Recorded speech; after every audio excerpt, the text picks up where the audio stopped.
Hello everyone and welcome to another classic car auction review video. You're joining me as I'm just about to head down to Duxford Imperial War Museum in Cambridgeshire for H&H's classic car auction. Really exciting today. There's some extremely rare cars there, including some that I don't think I've ever seen before.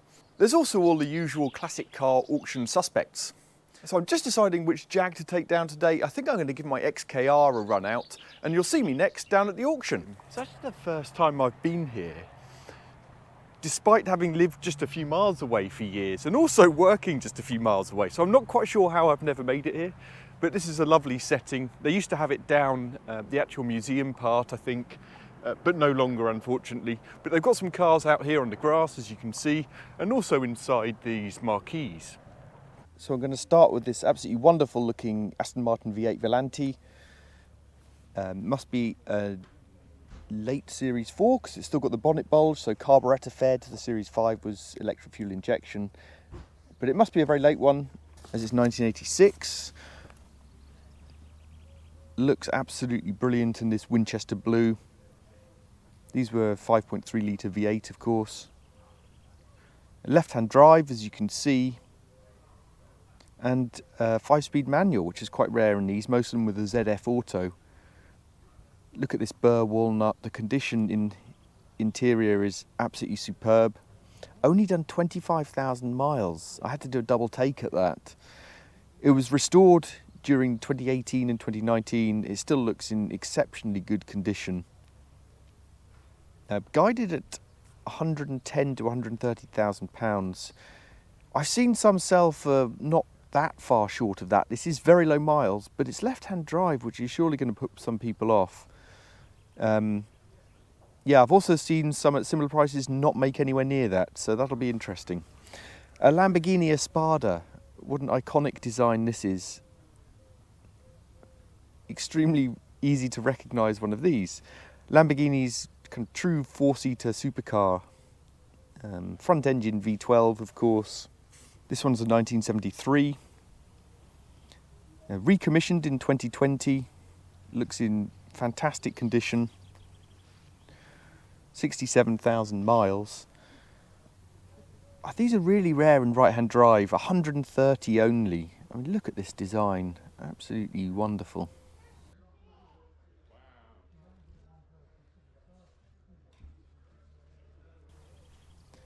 Your 350 horsepower is pretty good for the four-seater back in the 70s. Yeah, what a car.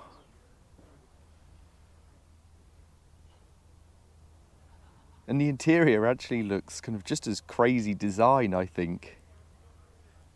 I mean, look at this interior with all these buttons and this kind of dash angled around the driver. And so much glass, of course. Lovely car.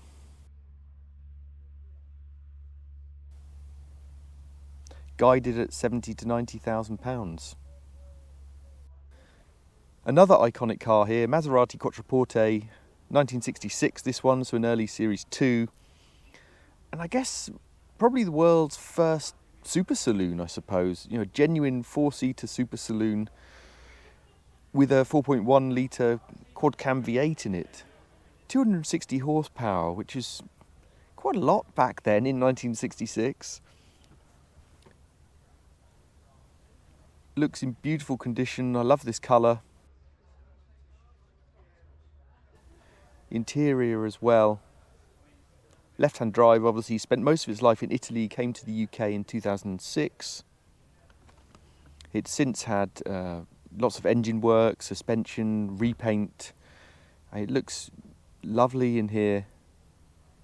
Really, really good condition. Beautiful wood all around the dials. Really stylish car, I have to say. 76,000 kilometres, guided at 45 to 55,000 pounds. And of course these are 5-speed manual as well.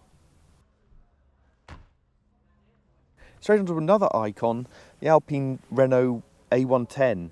So racing rally legend, of course, super lightweight. As you can see, this one's kind of rally spec, decked out as rally spec. Rear engine, rear drive, famed for its handling and super lightweight. Fiberglass body, of course. This looks lovely.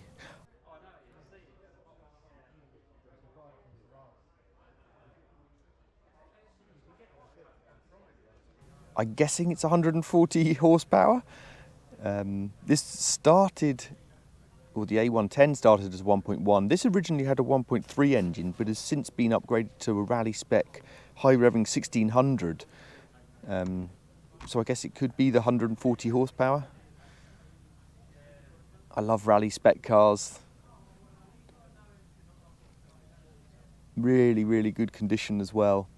Came to the UK, it's 1976, but came to the UK in 2009 and one owner since. 50 to 60 guide price. One of the few cars I moan about, hopefully, today. Aston Martin DB7, obviously. This is 1995. The 6-cylinder supercharged. Obviously, this is before the V12 came around. Still 335 horsepower. Racing green, looks lovely. Paintwork's not brilliant. Importantly, a manual. Importantly for me. Interior looks really lovely. It's super low miles, under 15,000, so you'd expect that. That is until you look up at the roof and it's got major problems with the sagging headlining. Happens a lot with Jaguars and Aston Martins of this era. And why I have a slight moan is just that this is guided at 23 to 27,000 pounds, which seems an awful lot of money for a DB7. It is very low miles, but it's because it's owned by Elton John. It's had so much interest in this, and I guess it's just mainly because Elton John owned it. I don't get it myself. You see a previous auction where the Land Rover from King Charles sold for silly money. Yeah, that's my moan. We'll see what it makes. Another super rare car. So this, you can see, is a wide body. You can see the arches here. Ferrari 512BB Berlinetta Boxer. So this came from factory with this wide body kit and engine modifications, etc. So super rare. Looks in absolutely pristine condition. And I've never seen clear covers on the trumpets here, intake trumpets. So help me out here, but as far as I remember, these were always black plastic. That's the only thing I've seen on them. I love it showing this off like this. It's brilliant. Flat 12 engine, of course, mid-mounted, 340 horsepower. Great condition. Apparently only 6,000 miles, but the paperwork's been lost. It's not been started, so the guide price of 150 to 170,000 makes this seem like a bit of a gamble to me, with no paperwork and it's not been started. You might remember I featured one at Anglia Car Auctions a few months ago in January, I think. It was a black one, guided very similarly, I think 165. It didn't make reserve, and I think the auction topped out at 150,000. That was running. I don't think it was running particularly well. Interesting to see what this makes, given it's not been started. So Mercedes 190 SL, 4-cylinder 1.9 in these. It's not the best paintwork, nothing terrible. It is a 1961 car, of course. Came from Canada in 2008 to the UK. It's guided at 60 to 70,000 pounds. Yeah, I think for that kind of money, people are going to want these imperfections sorted. I mean, you know, pristine ones do sell for a bit more, but I'd be surprised if this makes it, because, you know, if you're paying 70 grand, you want a pretty sorted car, and this is in good condition, but a lot of them are in almost perfect condition. You can see a rip in the seat, for example. You know, maybe 60 to 70 is slightly ambitious.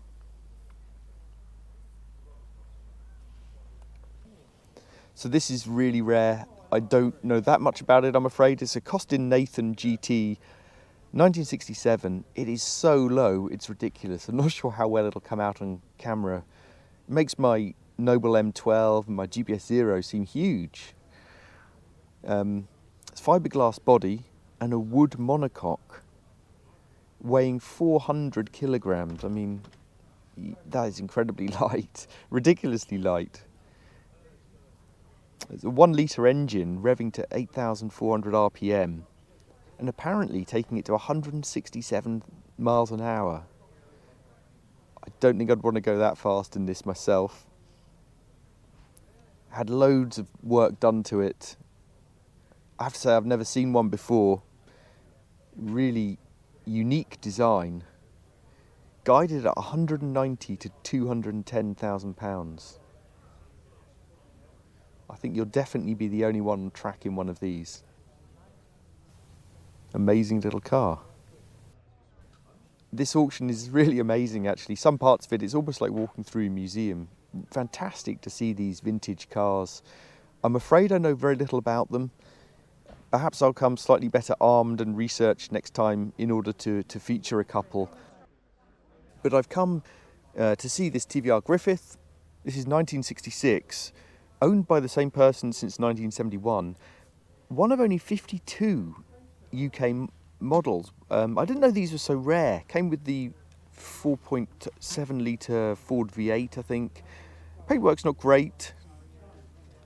It's fairly high miles for a car like this, I guess. 99,000 miles. Had loads of work done on it. Guided at 65 to 75,000 pounds. I didn't realise firstly these were so rare, or secondly they commanded so much money. So many interesting cars here today. Here's another one, Porsche 914, 1974. So obviously this was a collaboration between VW and Porsche, with the chassis actually manufactured by Karmann Gear. So really interesting little cars. I think these had was it a 2 litre flat 6? Correct me if I'm wrong. And this car seems like incredibly good value, potentially, to me. It's in great condition, obviously left-hand drive, but it's had 30 grand spent on it in 2022 for a restoration, and it's guided at 18 to 22,000 pounds. Now these sell for relatively affordable money anyway, because if you can get that for under 20 grand, I think you're on a winner.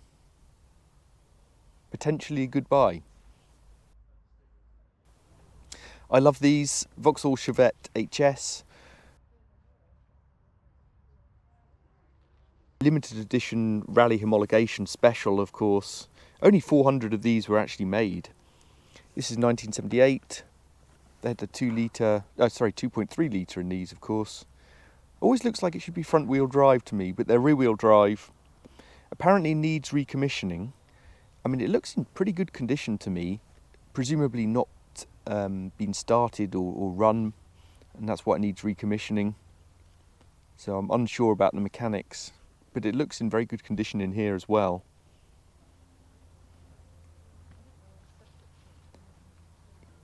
Another one, I'm not quite sure what the prices will do. I've seen these guided around £35,000. That was more kind of used for rallies, but didn't sell. So interesting to see if this makes it quite how much work is needed on it at 24 to 28. I love the interior. I do like 70s interiors. Yeah, looks good. And here's a slightly more modern rally car. So obviously Subaru Impreza. This is the P1 version edition though. So this was the Pro Drive Special. Only came in 2-door version, as it was stiffer.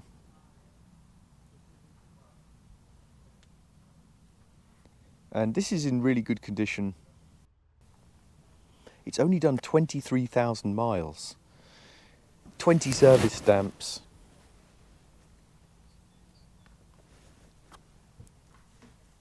Incredibly low mileage. I suppose these are a more affordable version of the 22B perhaps. Obviously nowhere near as special. 1,000 of these made, but more affordable. You know, this one is still very expensive though. It's a lot of money for a Scooby at 65 to 75,000 guide price. So here's a car I think could actually be pretty good value in some respects. So obviously Ford Escort RS 2000, it's 1979. And it's still guided at 50 to 60,000 pounds. So why am I saying that's good value? Well, it's been fully restored to rally spec and had 85,000 pounds spent on it doing so. It is basically like a brand new rally car. Everything is absolutely pristine. I think it said it had been used for 500 miles since its full restoration. I mean, it is absolutely immaculate. It's basically like buying a new RS2000 full rally spec. So given that some of these are selling for, 40s anyway in original, perhaps slightly worn condition, I mean, this doesn't seem like such bad value. It's still a lot of money, don't get me wrong, but if it's just had 85 grand spent on it, 2.4 litre Pinto in it. Interested to know what you think in the comments. Is that good value? Would you prefer an original one? I've come back to see this Aston Martin DB24. It's 1954. It's been owned for 20 years. And these had a 2.9 litre straight six, I think Bentley designed engine, 140 horsepower.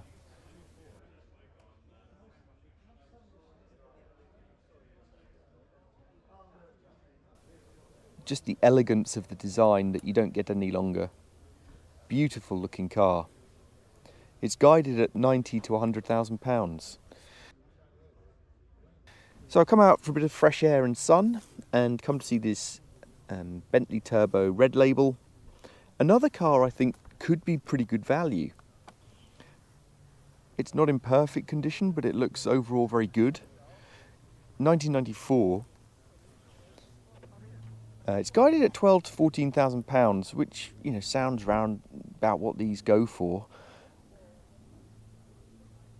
Some minor imperfections, but why I think it could be a good buy is it's had 20,000 pounds on it since 2020. Yeah, these are, I suppose, always a bit of a gamble, like any car, I guess, but the bills on these can be big. But as it's had 20,000 spent on it in the last few years, hopefully that risk is mitigated somewhat, and it could be a good buy. Huge, great boot here. So yeah, I'm slowly talking myself into getting one of these, I think. And of course, the most important seats in these are in the back. Yeah, I mean, this is in really good condition. I don't think you'll probably find a better one for this kind of money, actually, given the expenditure on it. I mean, it's kind of average miles for these, I guess, maybe a bit high, 82,000 miles. But just such a lot of car for your money. And I think it's an era where they still remained elegant. This is our plane interlude. So I'll come for a bit of a break from the cars and wandered down to the big hangar that's just down from the car marquees. I've been here before, but I forgot how cool it is with all these warplanes here, some hanging from the roof. So prizes in the comments for the person who can name the most planes. So back inside, come to see this E36 M3 Evolution. So obviously the Evolution had the 3.2 over the standard E36 M3. They ran 320 horsepower, straight six engine of course. This has been really well looked after.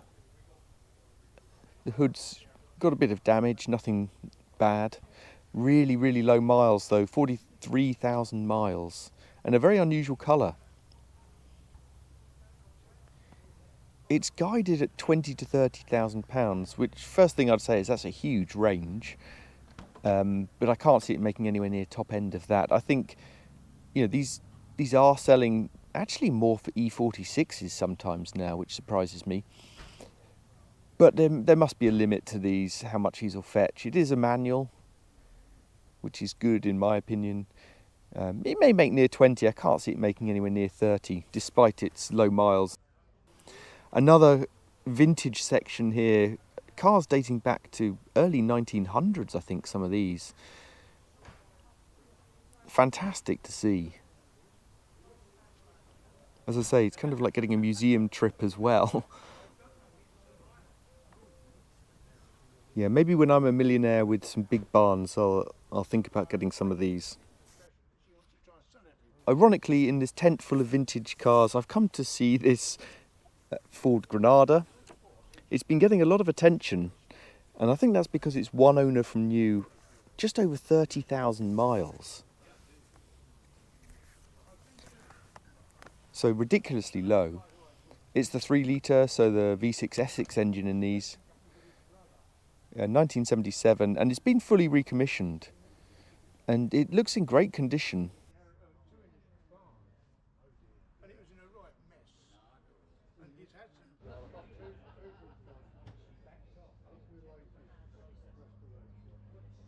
I mean, although it's in very good condition, there is some paint bubbling. It's not perfect. Interior is lovely as well. Of course, still the era of wood on dash, which is lovely. 70s seats here.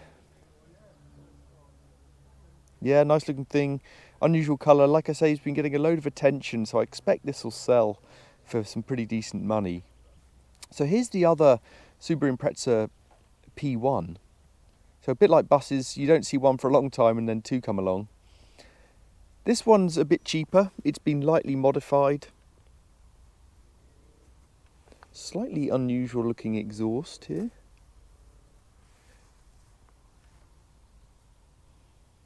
So this one has done 75,000 miles, 16 stamps. It's guided a lot lower than the other one though, 35 to 45,000 pounds. It's perhaps not quite such good condition, obviously not such low miles, but interesting to see in the same auction, do people go for the pristine one, lower miles, much higher price, or the slightly modified, perhaps not quite such good condition one?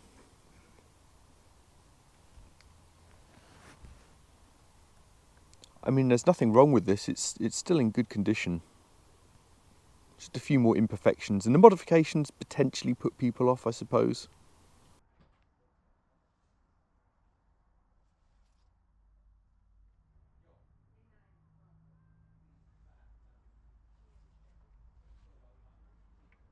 So past the lurid green Sapphire Cosworth to a JDM Classic, obviously a Mark IV Supra.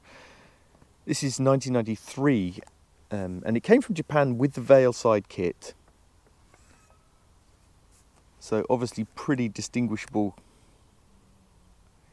Veilside kit. I saw one of these in white recently, Veilside. I think it sold for about 50 grand actually.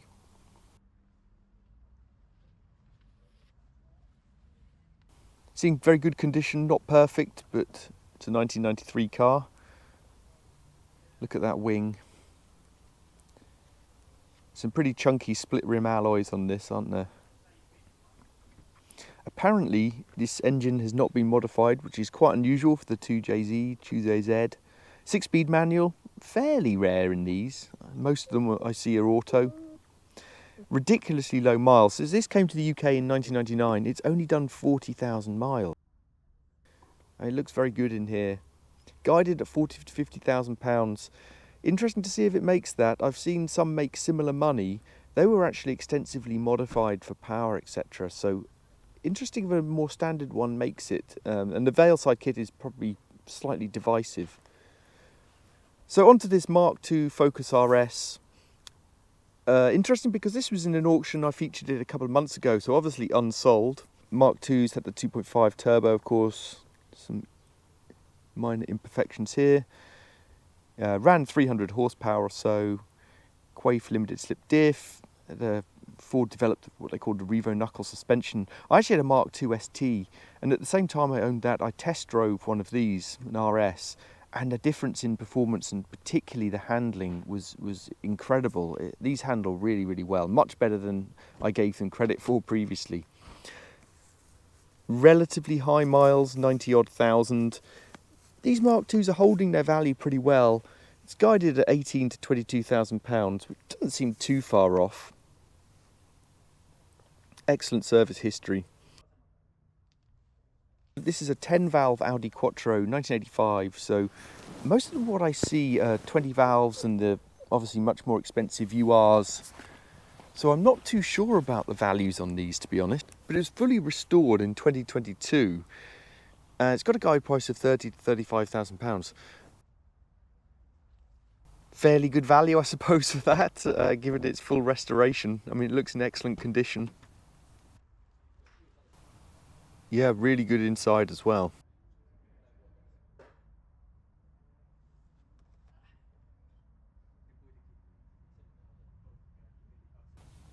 And then on to this BMW M635 CSI. So these obviously had the engine from the BMW M1 supercar. And the other main difference, I suppose, over the normal 635 CSI was the close range 5-speed box. The 635 CSI just had an auto box. This looks in great condition. It had a full glass out respray in 2019. It's guided at 35 to 45,000 pounds. It is high miles in the 130s. I mean, it looks very good for it. Can't see any rust underneath. Interior wears the miles extremely well. You may have seen my previous videos. One of these sold for about 57,000, I think. That was very low miles and low ownership.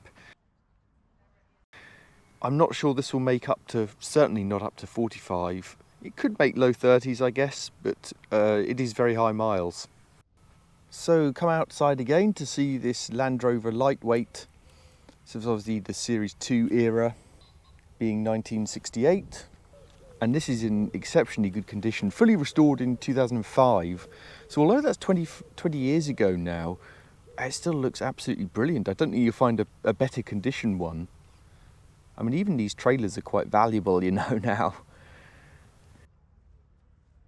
Would have come with the 2.25 petrol, of course, but it's been upgraded to a 3.5 litre V8. It's also got a Series 3 gearbox. It's absolutely pristine. Yeah, chassis looks very, very good. I think this one's been shown and won shows. And with the guide price around 15,000 pounds, I think this is an absolutely great buy. These can sell for getting on for that kind of money in pretty ropey condition. I don't think you'll find much better than this. It really is very good condition. And if you can get this for £15,000, I think that's really good value. Inside looks just as good. Yeah, excellent. I would love this. Puts my Series 2 to shame, actually. So here's a pretty unusual car. I just was walking past and thought I'd quickly feature it because I haven't seen one for a long time. MG V8, 1993.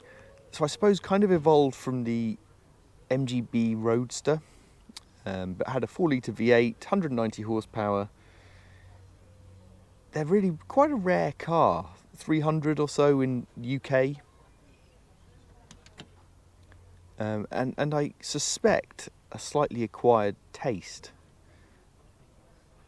I'm not sure what the market is like on these. I haven't seen one for sale for a long time, but it's guided at 24 to 28,000 pounds. I'm just not sure quite what their appeal is, or how broad their appeal is, perhaps I should say. It's a nice looking thing, not quite my style, but it looks in good condition.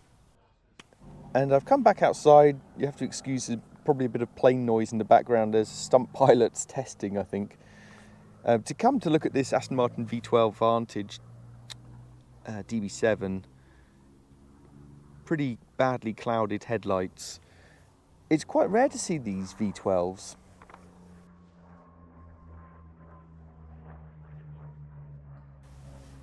Unfortunately, this one isn't in brilliant condition. It's 90-odd thousand miles. It's a 1999. I've come to see it because it's a car I would like to own in V12 format. Cosworth helped design the V12, 420 horsepower. It's just a bit tatty, I'm afraid, and tired.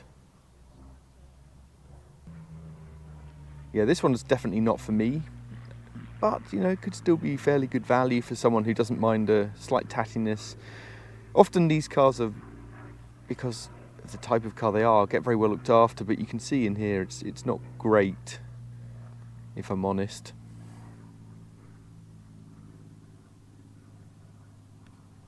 So interesting to see what this makes, because it could be a bit of a bargain. And also came to see this 635 CSI, which again isn't in really very good condition if I'm honest. Quite tatty paintwork, bits of rust. Relatively low miles for one of these. I think 73,000 miles. Yeah, it looks a bit better inside. But it's the paintwork that's a bit scruffy. It's guided at 15 to 18,000 pounds. If it was a really good condition car, I could see it making that kind of money. I think this is just a bit too tatty. Oh yeah, I mean, look at this down the door here. It's really, there's no way this will make 15 to 18, I don't think. Not in this condition, unfortunately. Yeah, and look at this. I mean, the carpet's all discoloured in here as well. No way it'll make 15. So there we go. It was brilliant to come to this auction. The amount of vintage cars I think is greater than most I go to. I'll definitely be coming back here and to the one they do in Buxton. The added advantage of being able to see the aeroplanes, and you may be able to see now flybys with all kinds of different aeroplanes practicing. Yeah, great setting. Not only the vintage though, some modern classics, performance classics, supercars, modern classics. Yeah, brilliant to see them all. Good day out, and interesting to see what all these make in the auction now tomorrow. Be interested to hear your feedback, cars that you enjoy, cars you'd like to see more of that I didn't feature perhaps. And I'll be going to more auctions very soon, so please do watch out for more videos, and thank you very much for watching.